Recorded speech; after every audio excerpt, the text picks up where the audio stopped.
Hello students, welcome to global online. This is Ankita Sood. Paper one के final preparation के लिए full syllabus most important and expected questions की series आज मैं आपके लिए लेकर आई हूँ। ये सवाल स्टूडेंट्स अपकमिंग एग्जामिनेशन में एज इट इज जरूर पूछे जा सकते हैं, इसीलिए हर एक क्वेश्चन के आंसर के साथ मैं आपको इंपॉर्टेंट एक्सप्लेनेशन और ट्रिक्स बताऊंगी ताकि बहुत इजीली आप सभी करेक्ट आंसर्स को आइडेंटिफाई कर सकें। स्टूडेंट्स एग्जामिनेशन में बहुत कम टाइम रह गया है और ऐसे में पेपर वन के फाइनल प्रिपरेशन के लिए एक कंप्लीट कोर्स हम लेकर आए हैं जो कि हिंदी और इंग्लिश में अवेलेबल है। इसमें आपको डेली लाइव लेक्चर्स के साथ पेपर से पहले पूरा सिलेबस कवर करवाया जाएगा। साथ ही आपको पीवाईक्यूज डिटेल में प्रैक्टिस करवाए जाएंगे इजी ट्रिक्स के साथ, ताकि आपको ये समझ में आ जाए कि एग्जाम में कैसे करेक्ट आंसर्स को आसानी से आइडेंटिफाई किया जा सकता है। मोस्ट अपडेटेड क्वेश्चंस आपको यहाँ पर हम प्रोवाइड करवाते हैं, जिसके साथ मैं आपको गारंटी दे रही हूँ कि एज इट इज सवाल आएंगे ही। एक स्पेशल व्हाट्सएप ग्रुप में भी आपको ऐड किया जाता है, जिसमें कि आपके सारे डाउट्स डिस्कस किए जाएंगे एंड हर क्लास के साथ उसकी पीडीएफ आपको मिल जाएगी, जिससे कि आपको एमसीक्यूज और नोट्स प्रैक्टिस करना, रिविजन करना बहुत आसान हो जाएगा। लिमिटेड पीरियड के लिए ये डिस्काउंट लेकर आई हूँ, तो आपको स्टूडेंट्स ये 2 नंबर्स पर व्हाट्सएप के थ्रू हमें कॉल या मैसेज करना है। साथ ही डेमो क्लासेस देखना चाहते हो तो जरूर ग्लोबल ऑनलाइन ऐप को डाउनलोड करिए। स्टोर सेक्शन पर सर्च बार में लिखना है आसाम स्लेट। कंटेंट पर जाकर आप देख सकते हैं डेमो क्लासेस अवेलेबल हैं एंड रिकॉर्डेड सेशंस भी आपको मिल जाते हैं इन केस आप लाइव क्लासेस ज्वाइन ना कर पाओ। तो आप सभी स्टूडेंट्स के लिए ये एक ऐसा कोर्स है जो कि गारंटेड आपको फर्स्ट अटेम्प्ट में भी पेपर वन में बहुत अच्छा स्कोर करने में मदद करेगा। साथ ही रिविजन के लिए unit wise and full syllabus mock test भी हम प्रोवाइड करवाते हैं। इसके साथ ही स्टूडेंट्स अब बढ़ते हैं डिस्कशन की ओर। सबसे पहला क्वेश्चन है, the most powerful factor affecting teaching effectiveness is what. मैं आप लोगों को पढ़ा रही हूँ, मेरी टीचिंग को इफेक्टिव बनाने के लिए सबसे ज्यादा जरूरी चीज क्या है, ये इस क्वेश्चन में पूछा गया है।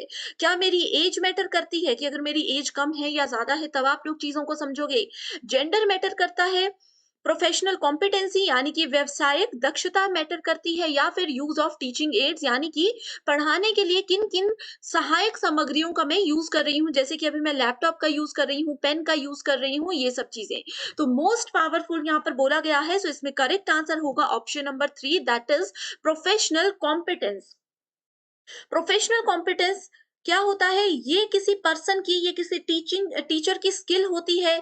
इसके अंदर किसी टीचर के नॉलेज को कंसिडर किया जाता है, उनके एट्रीब्यूट्स को कंसिडर किया जाता है कि वो, अगर किसी पर्सन में नॉलेज है तो वो कैसे अपना नॉलेज किसी के साथ शेयर करता है, किस तरीके से अपनी बात को प्रेजेंट करता है कि सामने वाला पर्सन भी उस चीज को समझ जाए। तो ये होता है प्रोफेशनल कॉम्पिटेंस। ये क्यों सबसे ज्यादा इंपॉर्टेंट होता है, देखो स्टूडेंट्स, मान लीजिए कि मुझे अगर यूजीसी नेट एग्जामिनेशन का नॉलेज है, लेकिन मुझे पढ़ाना नहीं आता, मेरी टीचिंग स्किल्स बिल्कुल जीरो है, तो वो नॉलेज किसी काम का नहीं, मैं किसी भी एंगल से टीचर नहीं बन सकती। वहीं अगर मेरी टीचिंग स्किल्स बहुत अच्छी है लेकिन मुझे नॉलेज नहीं है, तो वो भी बेकार है। तो इन दोनों चीजों का, ये मेरे स्किल्स और नॉलेज दोनों चीजों के कॉम्बिनेशन को प्रोफेशनल कॉम्पिटेंस बोला जाता है। Okay, next question is, knowledge of the teacher that affects teaching pertains to. किसी भी शिक्षक का ज्ञान जो होता है, टीचर का जो ज्ञान होता है, जिससे कि वो अपने टीचिंग को इफेक्ट कर सकता है, वो किस डोमेन के अंदर आता है। Affective domain, cognitive domain, connotative domain, sorry conative domain, या फिर साइकोमोटर डोमेन। तो आप सभी स्टूडेंट्स ने मेरे वीडियोस अगर रेगुलर देखे हैं तो हमने ब्लूम्स के वर्गीकरण को, यानी कि ब्लूम के टेक्सोनॉमी को डिटेल में डिस्कस किया है। उसमें हमने ये नाम का कोई भी डोमेन नहीं पढ़ा, अफेक्टिव, कॉग्निटिव और साइकोमोटर पढ़े हैं। इन तीनों में से करेक्ट आंसर होगा, ये है option number 2, that is cognitive domain. देखो, कॉग्निटिव मैंने आपको हमेशा बताया है, जहां पर भी आपको कॉग्निटिव टर्म मिले, इसका मतलब है कि हम किसी पर्सन की, किसी स्टूडेंट की, किसी की भी मेंटल एबिलिटीज की बात कर रहे हैं। ओके, मेंटल एबिलिटीज की बात कर रहे हैं तो वो कॉग्निटिव डोमेन होता है। ये किस पे फोकस करता है, ये किसी भी पर्सन की इंटेलेक्चुअल स्किल्स पर फोकस करता है। जैसे कि मान लीजिए किसी प्रॉब्लम में मैं फंस गई, तो मैं अपने इंटेलिजेंस को यूज करके कैसे उस प्रॉब्लम से बाहर निकल सकती हूँ, अपने पुराने नॉलेज के बेस पे मैं नई चीज को कैसे क्रिएट कर सकती हूँ, या फिर किसी सिचुएशन में मैं किस तरीके से सोचती हूँ, ये सब मेरी मेंटल एबिलिटी यानी कि मेरे कॉग्निटिव डोमेन के अंदर आता है। यही है इसमें correct answer. Next question is, Which one of the following learner's characteristics not affect the efficiency of the learner? So learनर की वो कौन सी विशेषता है जो कि उनकी लर्निंग को इफेक्ट बिल्कुल भी नहीं करता?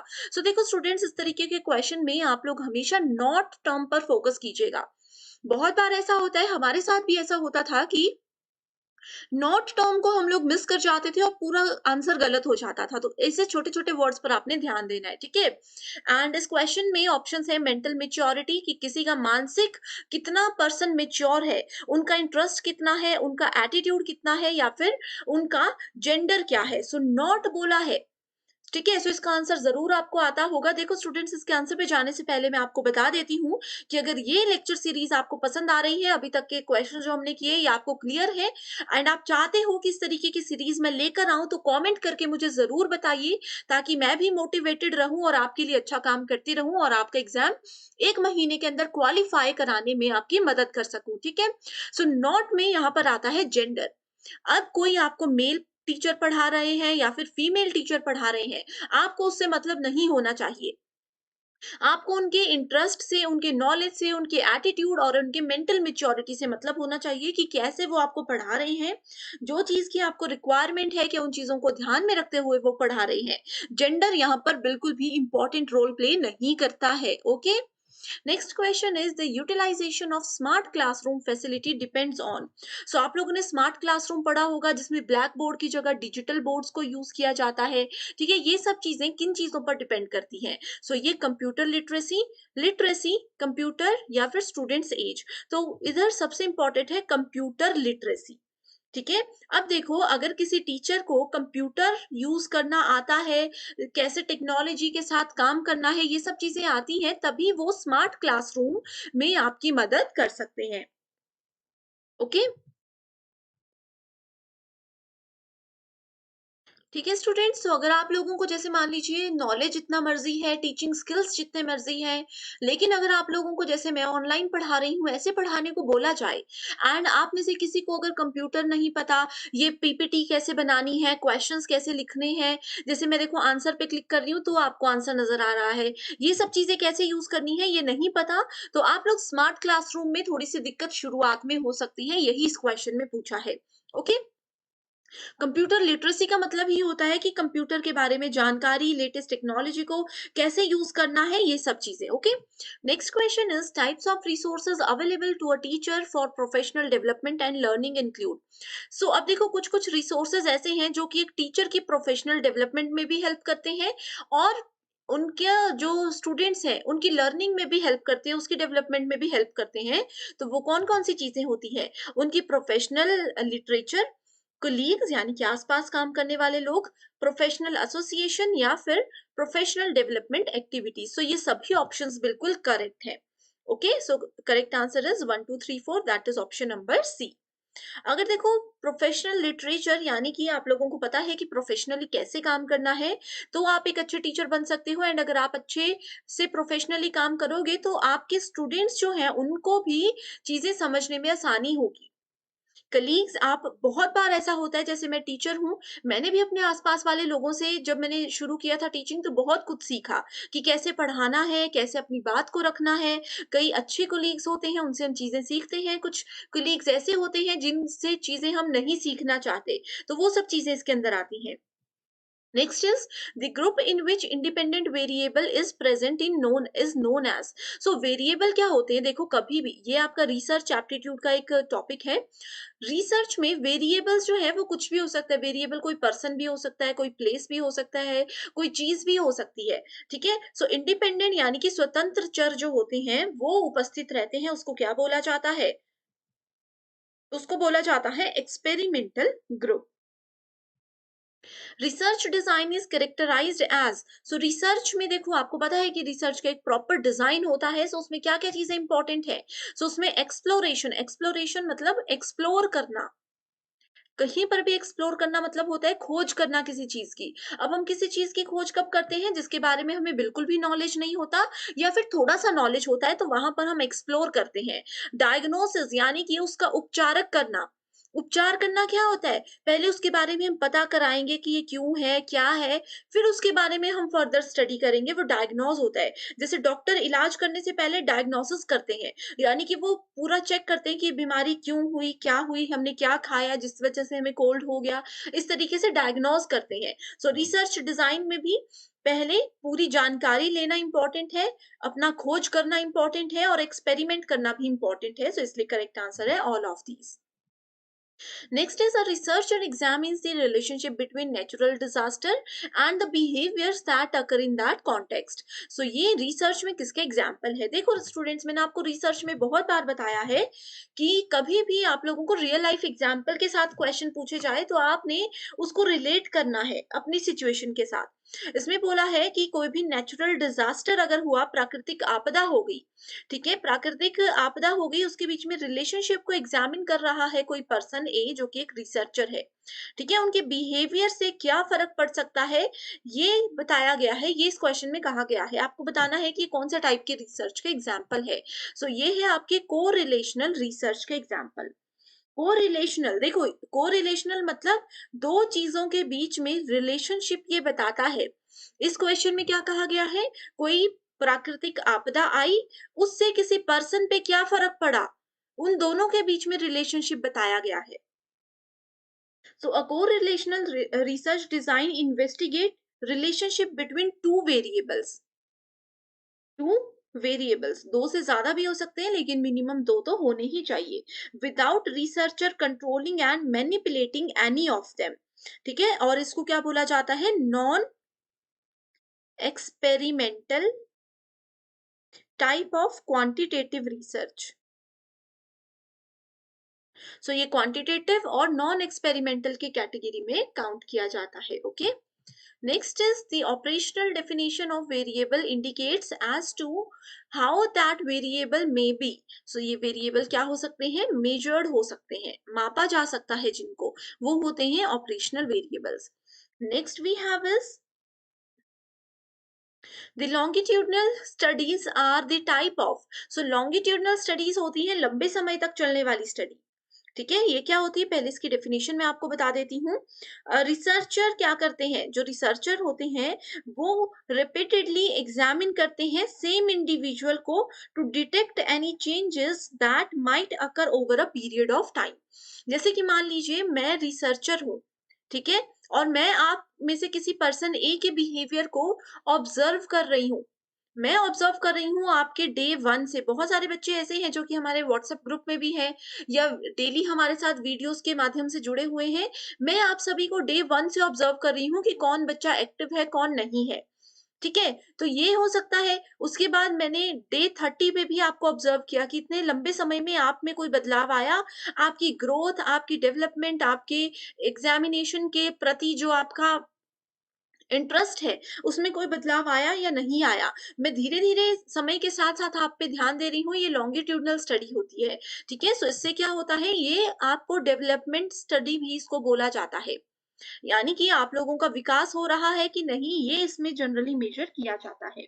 Okay, next is which of the following is not a type of research report? So research report का टाइप इनमें से कौन-सा नहीं है? करेक्ट आंसर पे जाते हैं, वो है text book of a subject. अब देखो रिसर्च रिपोर्ट का टाइप, रिसर्च रिपोर्ट क्या होते हैं, रिकॉर्डेड डेटा होता है जो कि रिसर्चर ने प्रिपेयर किया होता है, इंफॉर्मेशन कलेक्ट की होती है अपने एनालिसिस के द्वारा।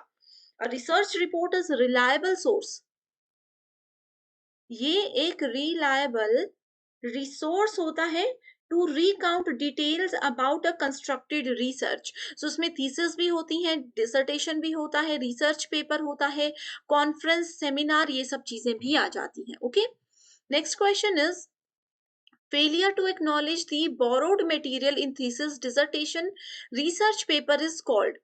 तो इसको बोला जाता है प्लेगियरिज्म। कई लोग इसको प्लेजरिज्म बोलते हैं, कई बार आप इसको प्लेगरिज्म भी बोल सकते हो, यानी कि साहित्यिक चोरी। अब देखो चोरी करना वैसे भी गलत है।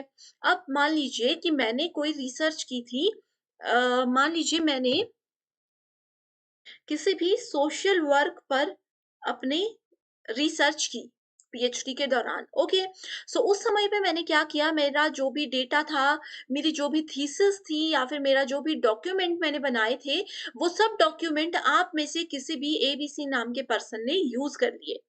और जो मेरा डेटा था, जो मेरी फाइंडिंग्स थी, जो मेरे सॉल्यूशंस थे, उसको आपने एज इट इज यूज कर लिया। तो मैं आपको बोलूंगी कि आपने साहित्यिक चोरी की है। लेकिन वहीं अगर आप लोग ये डेटा को यूज कर रहे हो एंड मुझे बताकर यूज कर रहे हो कि मैम आपने जो रिसर्च टॉपिक लिया था, हमारा भी टॉपिक है एंड हम आपके डेटा को यूज करना चाहते हैं, इसके आगे और रिसर्च करना चाहते हैं, तो क्या हम कर सकते हैं? अगर मैं परमिशन दे दूंगी तो वो प्लेजरिज्म नहीं होगा। बिना पूछे बिना मांगे आप किसी के डॉक्यूमेंट को या किसी के रिसर्च के डेटा को यूज करोगे तो वो साहित्यिक चोरी होगी, जो कि एक अपराध हम रिसर्च में इसको मान सकते हैं। ओके, या फिर अगर ले रहे हो तो वहां पर उनका नेम मेंशन भी करना पड़ता है। जैसे आपने अपनी रिसर्च में मेंशन कर दिया कि यस, हमने जो भी डेटा यूज किया है, जो भी आगे आपको सॉल्यूशन देखने को मिलेंगे, ये सारे हमने अंकिता सूद मैम की रिसर्च में से उठाए हैं। तो अगर आप मेरा नाम वहां पर मेंशन कर दोगे, आपने जो भी रिसर्च आपका टॉपिक है उनको मेंशन कर दोगे, तो वो प्लेजरिज्म नहीं कहलाएगा। इस क्वेश्चन में पूछा गया था फेल्ड टू एक्नॉलेज, यानी कि आप उनका नाम वहां पर मेंशन करना भूल गए थे, जिनसे भी आपने थीसिस और डिसर्टेशन का मटेरियल लिया था। Next is which one of is not, again देखो, not the type of communication according to direction of communication। तो कम्युनिकेशन के डायरेक्शन में देखो, डाउनवर्ड यानी कि एक अपर लेवल का पर्सन किसी लोअर लेवल पर बात कर रहे हैं। मान लीजिए कि किसी 10th क्लास का बच्चा फर्स्ट क्लास के बच्चे से बात कर रहे हैं, तो वो डाउनवर्ड कम्युनिकेशन है। फर्स्ट क्लास का बच्चा 10th वाले से बात कर रहा है, तो वो अपवर्ड कम्युनिकेशन है, ऊपर की ओर है। हॉरिजॉन्टल क्या होता है? समान लेवल पर। 10th क्लास में सेक्शन ए का बच्चा सेक्शन बी के बच्चे से बात कर रहा है 10th क्लास में ही, तो ये हॉरिजॉन्टल कम्युनिकेशन है। सो इसमें क्या है, डायरेक्शन बता रही है। लेकिन इंडिविजुअल यानी कि कोई एक बंदा किसी दूसरे से बात कर रहा है, इसमें किसी भी तरीके की डायरेक्शन नहीं बताई है, तो ये है करेक्ट आंसर इसमें, क्योंकि पूछा गया था not. Next is which of the following initiates the process of communication? So इसमें बोला गया है संप्रेषण प्रक्रिया का आरंभ कौन करता है। सो आरंभ कौन करता है? देखो, बातचीत करने में दो लोग होते हैं। अब दो लोग आपस में बात कर रहे हैं, ए और बी। ठीक है, ए ने पहले बी को बोला हेलो। ओके, तो ये क्या है? ये है सेंडर, जिन्होंने मैसेज भेजा या फिर मुंह से सामने बोला हेलो। बी कौन है? बी है रिसीवर, जिन्होंने सुना। तो सबसे पहले इनिशिएट किसने किया? बात करना शुरू किसने किया? सेंडर ने किया। So correct answer is option number C. ठीक है, इस तरीके के क्वेश्चंस जो होते हैं ना स्टूडेंट्स, वहां पर देखो डिकोडर एनकोडर भी इंपॉर्टेंट है, ये हम डिस्कस कर चुके हैं, है ना। इस पे एक सेपरेट वीडियो में लेकर आई हूँ। एनकोडर देखो, इसमें जो सेंडर होता है, आपको मैं अच्छे से बता देती हूँ, ए है सेंडर, जिन्होंने मैसेज भेजा। ठीक है, इनको बोलेंगे हम लोग एनकोडर।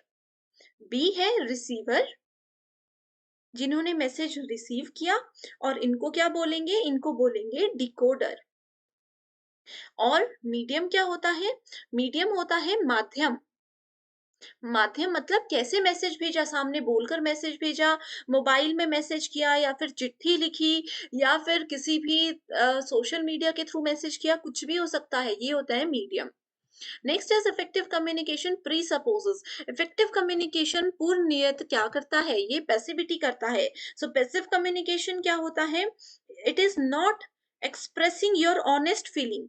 ठीक है, जो हमारी ऑनेस्ट फीलिंग होती है, हमारे थॉट्स होते हैं, विचार होते हैं, ये सब चीजों को अच्छे से रिप्रेजेंट वो नहीं करता, passivity. Next question math reasoning से है। रीड को अगर 14 बोला जाता है, तो लर्न को क्या बोला जाएगा? देखो, इसको कैसे करना है, इसके लिए आपको READ रीड लिख देना है। आर आर किस नंबर पर आता है? जैसे A1 पर आता है, ए आता है फर्स्ट नंबर पर, डी आता है हमारा फोर्थ नंबर पर, ई आता है फिफ्थ नंबर पर, वैसे ही आर आता है 18 नंबर पर। आपने क्या करना है? इन सबको ऐड कर देना है, रिजल्ट आ जाएगा आपके पास 28। अब 28 तो ऑप्शन नहीं है, रीड की वैल्यू यहाँ पर 14 दी गई है। सो 14 कैसे आएगा? अगर हम 28 को 2 से डिवाइड कर देंगे तो 14 आ जाएगा। इस तरीके से हमने क्या किया? रीड की वैल्यू का कैलकुलेशन कर लिया। सिमिलरली अब हमें लर्न पता करना है, ठीक है? सो लर्न में एल क्या होता है? 12, ई 5 पे आता है, ए 1 नंबर पर आता है, आर आता है 18 पे एंड एन आता है 14 पे। इसको ऐड करोगे तो रिजल्ट 50 आ जाएगा। 50 को 2 से डिवाइड करोगे तो 25 आ जाएगा। सो करेक्ट आंसर है यहाँ पर 25। ठीक है, सो इस तरीके से एक और क्वेश्चन मैं आपको देती हूँ। ठीक है, आप लोगों ने इस पे एक सेपरेट वीडियो ही मैं लेकर आऊंगी। अगर आपको चाहिए कमेंट कर दीजिए किस तरीके के क्वेश्चंस अलग से वीडियो में करवाऊं ताकि कॉन्सेप्ट क्लियर हो जाए। नेक्स्ट क्वेश्चन है, P Q are and S R playing carrom. तो ये चार लोग कैरम खेल रहे थे। ओके, पी और आर क्या थे? पार्टनर है, और एस और क्यू पार्टनर है। S is right to R. S क्या है? देखो, तो इसमें पहले तो आप लोगों को क्वेश्चन पढ़ लेना है। S is right to R, ठीक है? एस बैठा है आर के राइट साइड पे, तो इस तरीके से एस हो गया आर के राइट साइड पे। And the face of R is towards the west. So इसमें मैं आप लोगों को एक पहले तरीका बता देती हूँ कि करना क्या है। ठीक है, देखो पहले आपको डायरेक्शंस यहाँ पर मेंशन कर देनी है। ये है नॉर्थ, साउथ, ईस्ट और वेस्ट। ठीक है, उसके बाद आपने क्वेश्चन को पढ़ना है फिर से।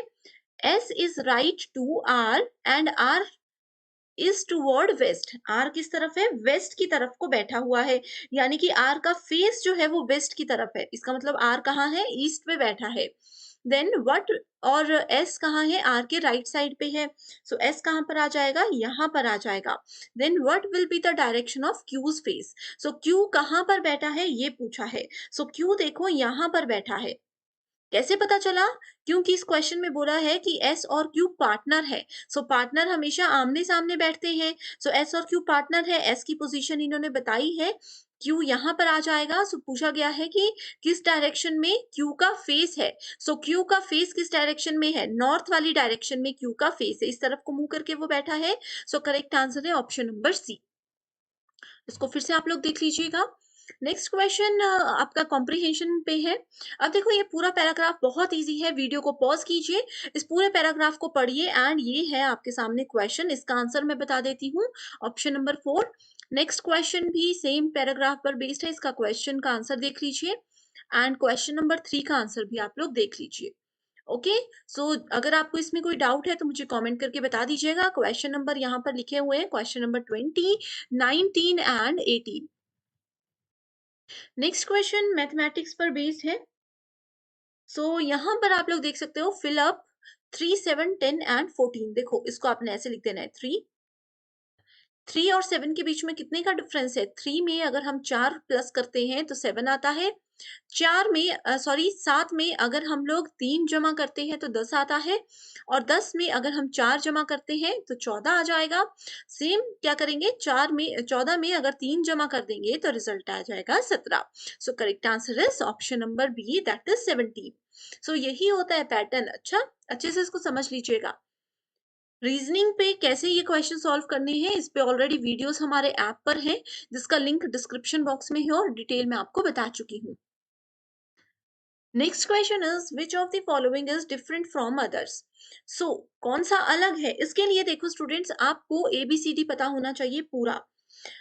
देखो क्या होता है, अगर हम देखें T U V X, actual में क्या होता है? T U V W X, यहाँ पे इन्होंने डब्ल्यू को मिस कर दिया। ठीक है, उसके बाद हम एच आई जे एल को देखते हैं। एच आई जे के एल, इन्होंने यहाँ पर के को मिस कर दिया। ठीक है, B C D F, B C D E F, यहाँ पर इन्होंने एफ को मिस कर दिया। यहाँ पर डिफरेंट पूछा है। सो डिफरेंट कैसे? कौन होगा डिफरेंट? अभी तक तो देखो कोई भी नहीं मिला। ओ पी आर एस देखें, O P Q R S, ठीक है, सो इन्होंने OPRS लिखा है। इन्होंने यहाँ पर देखो थर्ड टर्म को मिस किया, जबकि फोर्थ टर्म को बाकी जगह मिस किया जा रहा है। So correct answer is option number B. So इसमें आपको ये सीक्वेंस याद होना चाहिए।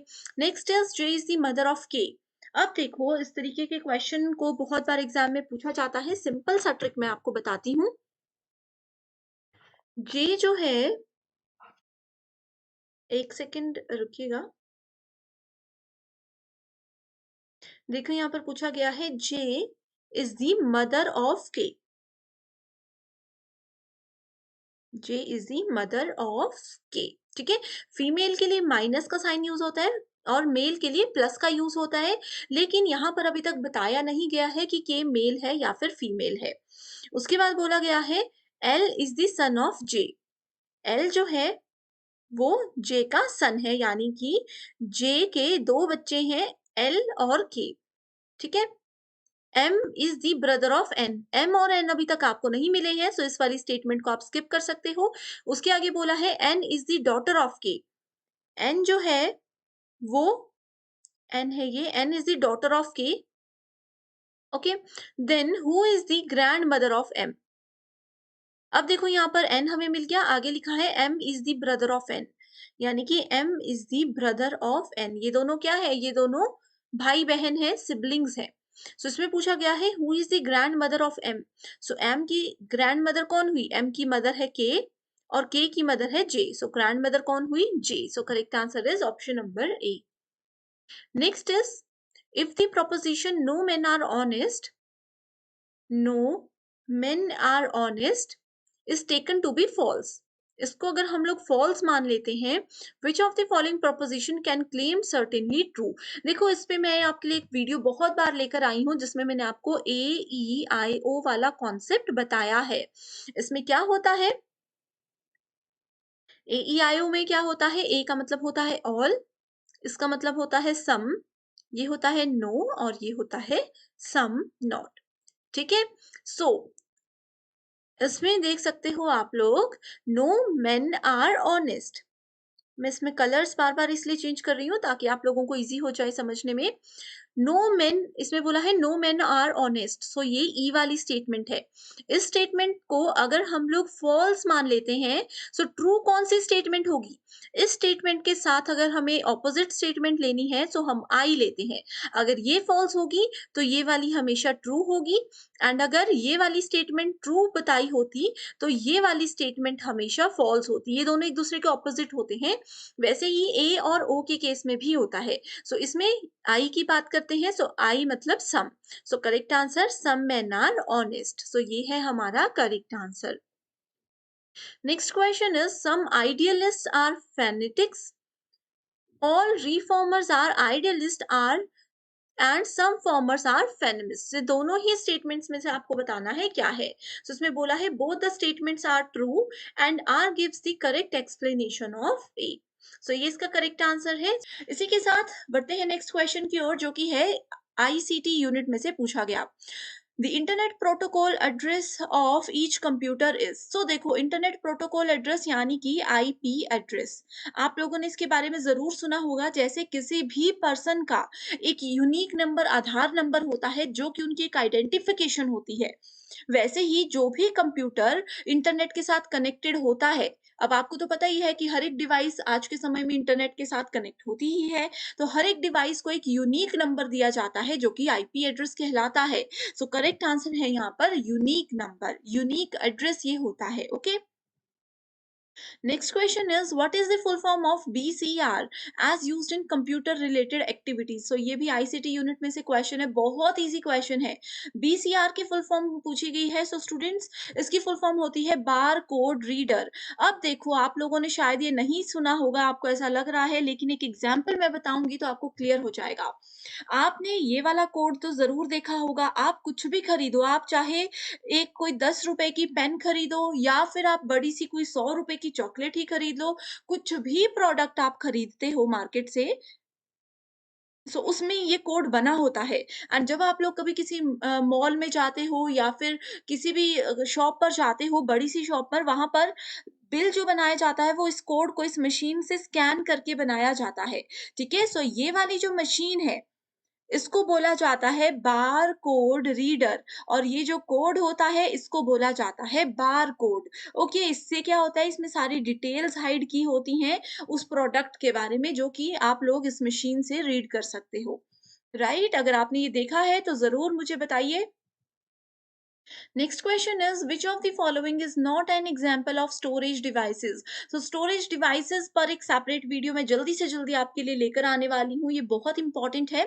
सो स्टोरेज डिवाइसेस, देखो सीडी है, सीडी एक स्टोरेज डिवाइस है जिसके अंदर हम लोग सॉन्ग्स, मूवीज या कोई भी फोटो वीडियोस को स्टोर कर सकते हैं।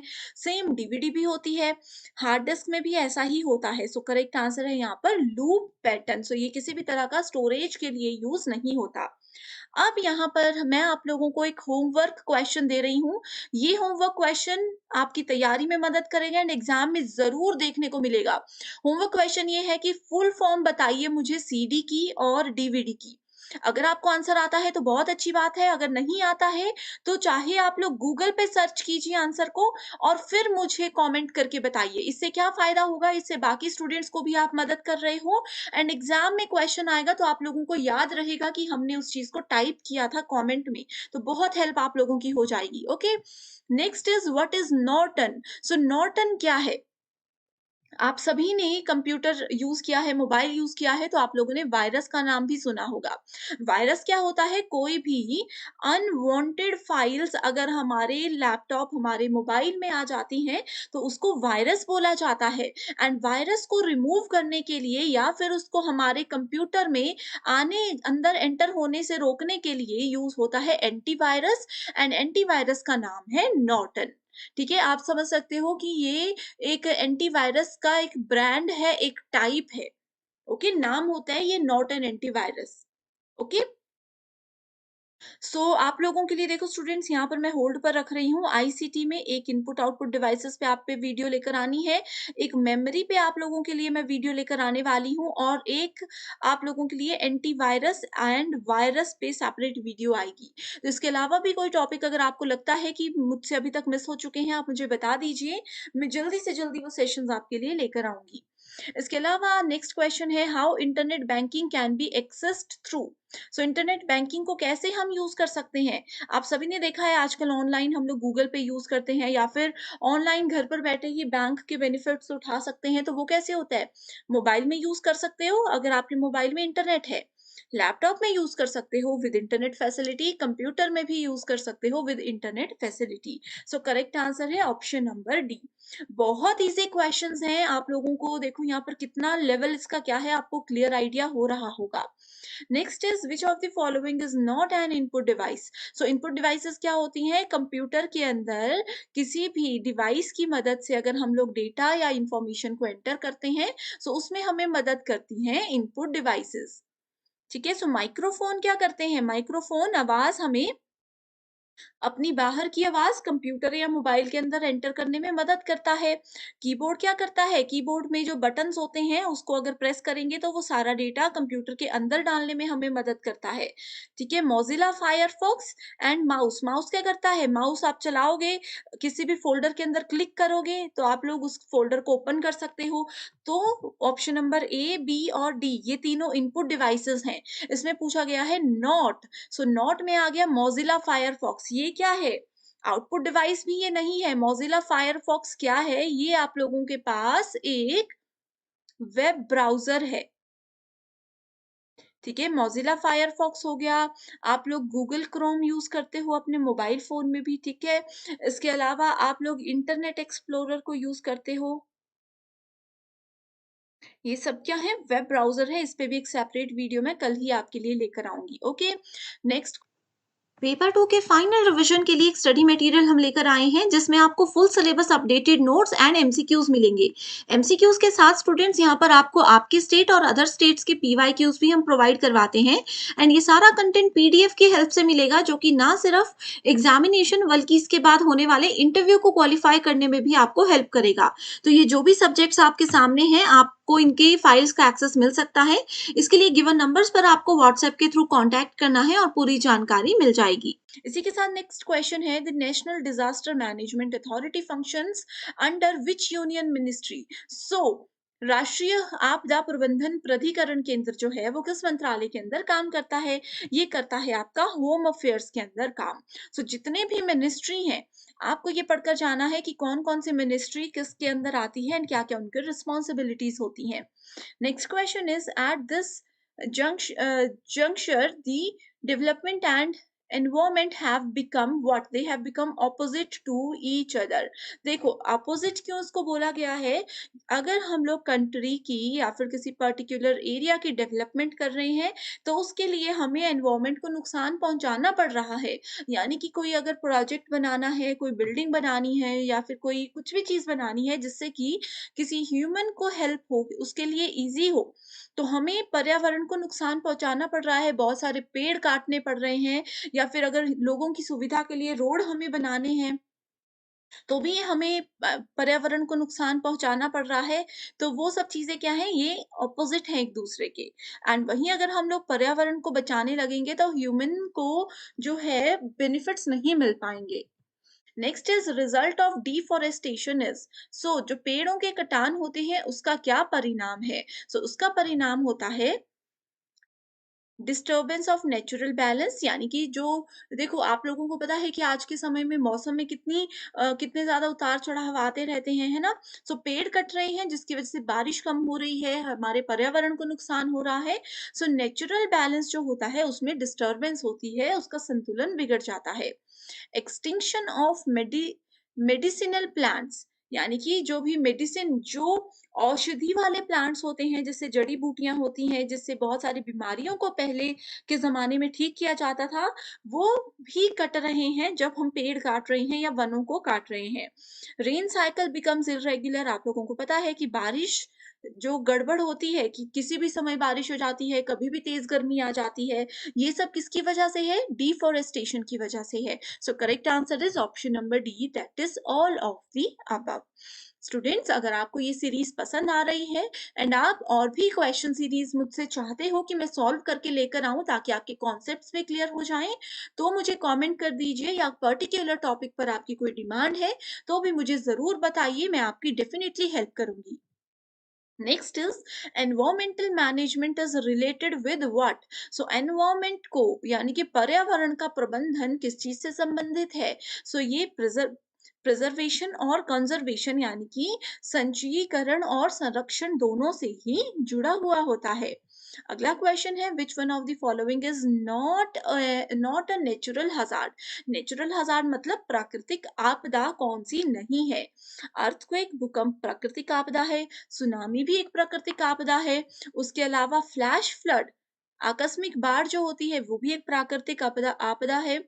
न्यूक्लियर एक्सीडेंट्स जो हैं ये प्राकृतिक नहीं होती है, ये मानव निर्मित होती है। Next question is according to revised grading pattern of NAAC the highest grade is what? इसके आंसर पे जाने से पहले मैं आपको ये भी बता देना चाहती हूँ कि नेचुरल हज़ार्ड्स कौन-कौन से हैं उसकी लिस्ट आपने याद रखनी है, ठीक है? इसके अलावा जैसे इस बार देखो भूकंप आया, आप लोगों को पता होगा लेटेस्ट न्यूज़ कितना ज़्यादा अर्थक्वेक आया था। अर्थक्वेक का क्या रीज़न हो सकता है, ठीक है? क्या-क्या इसके कारण हो सकते हैं, ये सब एग्ज़ाम में पूछा जा सकता है। इसके अलावा आप लोगों से सोलर एनर्जी, ये बहुत इम्पोर्टेंट टॉपिक है, इसको आप लोग ज़रूर पढ़कर जाइएगा। Highest grade A plus plus कर दी गई है नैक के द्वारा। नैक की फुल फॉर्म क्या है? एग्जाम में पूछा जा सकता है। मैं नहीं बताऊंगी, ये भी आपके लिए होमवर्क है जो कि आप मुझे कमेंट करके बताओगे, वहां पर ही मैं आपको बताऊंगी कि आपका सही है आंसर या गलत है। नैक की full form. Next question assertion reason based है, इसमें पूछा गया है sustainable development is critical to well being of human society, and कारण ये बताया गया है environmentally sound policies do not harm the environment और deplete the natural resource code resource, ठीक है? इसके कोड्स गिवन है। करेक्ट आंसर ये है कि बोथ स्टेटमेंट्स आर ट्रू, लेकिन रीजन जो है वो इसको करेक्टली आइडेंटिफाई एक्सप्लेन नहीं कर रहा है। अगला क्वेश्चन इकोसिस्टम से रिलेटेड है। सबसे पहले इकोसिस्टम आप लोगों को पता होना चाहिए कि होता क्या है। देखो ये बहुत ही ज़्यादा इम्पोर्टेंट है। इसमें स्टेटमेंट्स दी गई हैं कि ecosystem comprises both biotic and abiotic component. Ecosystem एक जियोग्राफिकल एरिया है ठीक है? ये एक जियोग्राफिकल एरिया है जहाँ पर प्लांट्स, एनिमल्स और भी छोटे-छोटे जीव-जंतु ये सब चीज़ें क्या करते हैं, रहते हैं। एक साथ रहते हैं एक in the form of bubble of life. ठीक है? सो इसको सिंपल लैंग्वेज में हम कहें, क्षेत्र विशेष में पाए जाने वाले व अपने परिवेश से संबंधित सभी पौधे व पशु इस कैटेगरी के अंदर आते हैं। सो इसमें डायरेक्टली आंसर पे जाते हैं, that is 1 and 2। Ecosystem comprises biotic and abiotic component and solar radiation is the main driving force of ecosystem. Solar radiation मतलब क्या होता है, इसका मतलब सौर विकिरण जो होता है, सूर्य की जो एनर्जी होती है वहीं से इन लोगों को एनर्जी मिलती है एंड वहीं से इन लोगों को जीवन अच्छे से मिलता है। ये एक क्लोज्ड सिस्टम नहीं है एंड उनकी अपनी प्रोडक्टिविटी भी नहीं होती है। Next question is Indira Gandhi national open university. अब देखो यहाँ पर स्टूडेंट्स कंफ्यूज हो जाते हैं। Indira Gandhi national open university मतलब इग्नू। इग्नू से बहुत सारे बच्चे कोर्स करते हैं, ये वही बात की गई है। इग्नू को कब एस्टैब्लिश किया गया? इसको 1985 में एस्टैब्लिश किया गया। सो आप लोगों को पढ़कर जाना है इग्नू के बारे में सब कुछ, कि कब एस्टैब्लिश किया गया, किसने एस्टैब्लिश किया, एग्जैक्ट डेट कौन सी थी इसकी एस्टैब्लिशमेंट की। इसके अलावा इग्नू की क्या क्या रोल्स एंड रिस्पॉन्सिबिलिटीज होती हैं, इग्नू के लेटेस्ट चेयरमैन या फिर लेटेस्ट अथॉरिटी, हायर अथॉरिटी कौन कौन सी है। ठीक है, ये सब आपने पढ़कर जाना है, एग्जाम में आएगा। Next is teacher working for the rehabilitation of disabled children must register themselves with what? They must register themselves with RCI. Next question is the Indian Institute of Advanced Studies situated in, it is situated in Shimla, that is in Himachal Pradesh. Next question is the regulatory body for distance education in India is, so regulatory body जो कि distance education India में करवाती है वो है UGC. UGC की full form क्या है? University grant commission. सो ये यूजीसी, सीबीएसई, आईसी, एआईसीटीई, इनकी आपको रोल्स, रिस्पॉन्सिबिलिटी, फुल फॉर्म सब कुछ पता होनी चाहिए। ठीक है, एग्जाम में जो ऑप्शंस होते हैं ना उनमें थोड़ी थोड़ी सी डेफिनेशंस में फर्क होता है, तो आप लोग कंफ्यूज हो सकते हो। सो इसलिए अच्छे से इन चीजों को क्लियर करके जाइएगा। जैसे कि अगर हम बात करें, यूजीसी डिस्टेंस एजुकेशन में भी हमें हेल्प करता है इग्नू के साथ मिलके। सीबीएसई क्या करता है? ये हमें स्कूल एजुकेशन में प्रोवाइड कराता है। एनसीईआरटी भी इसके लिए रिस्पॉन्सिबल है। AICTE, all India council for technical education, इसकी फुल फॉर्म होती है। ये जितने भी टेक्निकल कोर्सेज हैं, जैसे कि इंजीनियरिंग कोर्सेज होते हैं, ये सब चीजें होती हैं, उसमें हमें मदद करता है। उसका पूरा करिकुलम सेट करना, सिलेबस सेट करना, ध्यान रखना हर एक चीज का, ये एआईसीटीई की रिस्पॉन्सिबिलिटी होती है। Next question is who was the first chairman of UGC. देखो मैंने आप लोगों को बताया था ना कि यूजीसी की फुल फॉर्म पता होनी चाहिए, वैसे ही मैंने आपको बताया इग्नू के फर्स्ट चेयरमैन, करंट चेयरमैन कौन है, कब शुरू हुआ, ये पता होना चाहिए। तो देखो ऐसे क्वेश्चंस एग्जाम में आते हैं। So first chairman was professor S S Bhatnagar. ये क्वेश्चन यूजीसी नेट में बहुत पहले पूछा गया था, आई थिंक 2016-17 में पूछा गया था और 18 में इधर पूछा गया। तो बहुत बार ऐसा होता है कि नेट एग्जाम के प्रीवियस ईयर क्वेश्चंस यहाँ पर पूछे जाते हैं, बेसिक लेकिन एडवांस नहीं। ओके, नेक्स्ट क्वेश्चन है आपका डेटा इंटरप्रिटेशन में से। 4 स्टूडेंट्स के यहाँ पर टेबल में दिया गया है OPQR एंड 4 सब्जेक्ट्स दिए गए हैं 1 2 3 4। ठीक है, इसके बेस पे क्वेश्चन ये दिया गया है। ए स्टार का मतलब है एब्सेंट, जैसे कि ये पेपर सब्जेक्ट में, सब्जेक्ट 2 में क्यू जो है एब्सेंट था, सब्जेक्ट 4 में ये वाला स्टूडेंट एब्सेंट था, इस तरीके से। Which student has got 60 to 65% in the total of attempted paper. तो देखो 60 और 65% के बीच में किन्होंने स्कोर किया है। अब इसमें आपको कैलकुलेशन करनी ही नहीं है, ये इतना बेसिक क्वेश्चन है कि आप लोग डायरेक्टली इसको देख करके बता सकते हो। ठीक है, वो कैसे? अब देखो ओवरऑल अगर आप पहले ओ के जितना भी स्कोर है उसको कैलकुलेट करो। देखो मैक्सिमम स्कोर 60 से ऊपर हो जाएगा जब हम इसको कैलकुलेट करेंगे। ठीक है, उसके बाद यहाँ पर अगर देखोगे स्कोर बहुत कम है, 60 और 65 के आसपास नहीं होगा। यहाँ पर 60-65 के आसपास हो सकता है, लेकिन बीच में एक एब्सेंट मार्क है एंड लास्ट वाले में भी देखो एक एब्सेंट मार्क है, लेकिन फिर भी ये 60 से 65 के बीच में हो सकता है। सो ओवरऑल देख कर ही आपको पता चल रहा है कि हाईएस्ट वैल्यूज कहाँ पर है। हाईएस्ट वैल्यूज ओ में है, तो 60 से लेकर के 65% स्कोर किन्होंने किया है? ओ ने किया है। Next question is which student has got minimum average marks. So minimum average marks किन्होंने लिए हैं ये भी आपने देखना है, इसके लिए आपको सबको प्लस करना है। इनको अगर सबको प्लस करोगे तो आपको आ जाएगा 241, इसको अगर प्लस करोगे तो फटाफट से कैलकुलेट कर लीजिए, ये आ जाएगा 99, नेक्स्ट आ जाएगा 210 और लास्ट आ जाएगा आपके पास 216। ठीक है, सो देखो मिनिमम किसका है, मिनिमम है यहाँ पर पी का score, that is 99। So correct answer is option number 2। बहुत इजी क्वेश्चन है। Next question again DI based है, लेकिन यहाँ पर आपके टेबल की जगह पाई चार्ट दिया गया है। So, इसमें देखो पाई चार्ट में एक चीज ध्यान रखिएगा कि ओवरऑल देखो किसी भी सर्कल में ओवरऑल डिग्री में बात की जाती है। सो किसी भी सर्कल की डिग्री 360 होती है, तो ये आपको याद रखना है। What is the percentage of expenditure on education education out of total monthly expenditure. So अब देखो इस क्वेश्चन में टोटल कितना है, टोटल मंथली एक्सपेंडिचर बोला है। सो टोटल एक्सपेंडिचर है इनका 360, राइट। एंड यहाँ पर पूछा गया है percentage on education, so education में है 90%।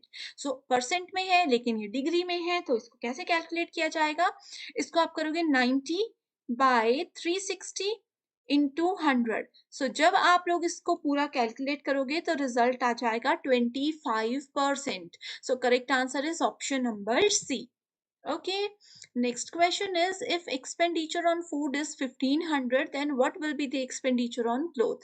So देखो फूड यहाँ पर 170% बताया गया है एंड ये बोला है कि इसमें टोटल 1500 है। ठीक है, सो वैसे ही क्लोथ में बताना है तो 170 का 1500 बनता है तो 70 का हम कितना एक्सपेक्ट कर सकते हैं, ये अप्रोक्सीमेटली आप लोगों का 500 बनता, लेकिन 500 कोई भी ऑप्शन नहीं है। सो करेक्ट आंसर आ जाएगा नन ऑफ दीज। सो इसमें आपको देखो कुछ भी कैलकुलेशन नहीं करनी पड़ी, बस लॉजिक लगाना था, बिना पेन उठाए भी आप इनको सॉल्व कर सकते थे। Next question is most of the guitarist are beard males. देखो जो गिटार बजाने वाले लोग होते हैं वो दाढ़ी वाले मर्द होते हैं, ये इसमें कहा गया है। ठीक है, इफ ए रिप्रेजेंट मेल, ठीक है, अगर ए बोलता है कि मेल है, बी बताता है कि बियर्ड वाले मेल है यानी कि दाढ़ी वाला पुरुष है, ठीक है, और सी बताता है गिटारिस्ट है यानी कि वो गिटार बजाते हैं। सो करेक्ट आंसर कौन सा है, आपको बताना है कि most of the guitarist are beard male, ये आपको इन कीवर्ड्स के साथ ध्यान रखकर चेक करना है। ठीक है, सो उसमें करेक्ट आंसर है ऑप्शन नंबर डी। आप यहाँ पर देख सकते हो, ये भी हो सकता है, ये भी हो सकता है, ये भी हो सकता है। ठीक है, ये वेन डायग्राम इसको बोलते हैं, वेन डायग्राम। बहुत इजी है, कुछ भी नहीं करना कैलकुलेट। ए बी सी यानी कि तीनों में थोड़ा थोड़ा पार्ट, यानी कि मेल भी है, बियर्ड वाला मेल भी है और गिटारिस्ट भी है, वैसे ही बाकी दोनों में भी होगा। Which one of the following Venn diagrams correctly illustrate the relation among carrot food and vegetable. देखो कैरेट क्या है, कैरेट एक वेजिटेबल है और एक फूड भी है। ओके, सो इन तीनों के बीच में रिलेशनशिप अगर देखें तो क्या होगा, करेक्ट आंसर ए हो जाएगा। देखो ये है मान लीजिए वेजिटेबल, ये है मान लीजिए फूड, फूड के अंदर वेजिटेबल्स आ जाती हैं, वेजिटेबल के अंदर कैरेट आ जाता है। सो ऐसे आप इसको यहाँ पर एडजस्ट कर सकते हो। Okay, so I hope students आज का ये सेशन आपके लिए हेल्पफुल रहा है। अगर कोई डाउट है, किसी भी क्वेश्चन में कोई क्वेरी है तो कमेंट कर दीजिएगा। इसके अलावा अगर सेशन पसंद आया तो भी मुझे मोटिवेटेड रखने के लिए आप मुझे कमेंट जरूर कर सकते हो। So thank you so much and I wish you all the very best.